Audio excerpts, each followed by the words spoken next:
What happens if you break something on your customer's property, even if it isn't your fault? Heyo professional landscapers, my name is Hudson here with HeyoCreative.com, and today we're going to be talking about conflict resolution and customer satisfaction, both of which are very important, not just to your business, but to your boss and to your customer. Basically, it's important for doing your job. If you or anyone you know has questions about how to do landscaping, then I've got a gift for you. In the link below this video or by hitting the QR code in the corner with your phone, you can pick up my step-by-step guide for how to do landscaping. It's the same process that I use as a professional, and it will walk you all the way through any landscape project, from design to installation, maintenance, and even motivation, getting yourself out there every day. It's what I use as a professional to design, install, maintain landscapes, but it's also what I use as a professional to encourage my crew and get them excited to get out there in the landscape every day. Because, you know, this is our job, this is what we do. So let's get to customer satisfaction. Earlier today with my crew, we were mulching this yard and we had this gate open.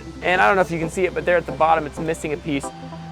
What happened is this gate was open like this, and a gust of wind came and just slammed it shut and knocked this entire piece, this latch, off. So what I did was contact the customer, shot some pictures, contacted my boss, and said, hey, here's the situation.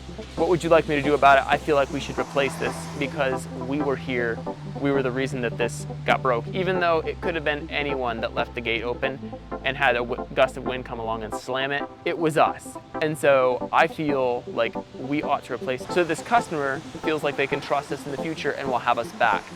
You know, it's a small project today, but it might equal a sale tomorrow, especially since we've already done work for this customer, especially since they will probably refer us to their friends. So for that reason, I want to offer satisfaction to this customer, especially for something that, even though it was an act of nature, we might have been responsible for. What I'm gonna do is I'm gonna take this latch off. This entire board actually is gonna come off. I'm gonna glue it back together and I'm gonna fix this for the customer.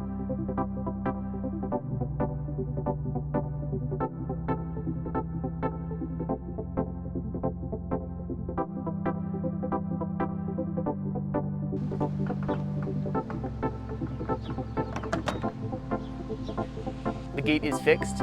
I just talked with the customer. Customer is satisfied. The whole problem is resolved.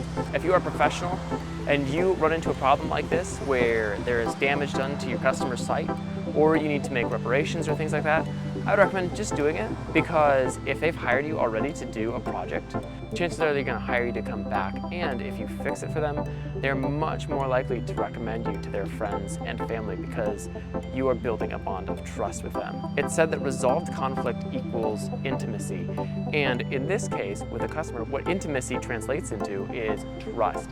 So if you want trust with your customer, if you want your customer to be willing to ask you to come back or to recommend you to someone else, then resolve your conflicts with them. Take initiative, take responsibility for what you did or even things that you didn't do, and fix it in a way that encourages the customer, and let them know what you did. Because, you know, if you just fix something and it's pro bono and like it got messed up but you just did it anyways and like they should know that, then you know that, but they don't really know it. And so you need both parties to be aware of the transaction in order for it to build good faith between you and your customer.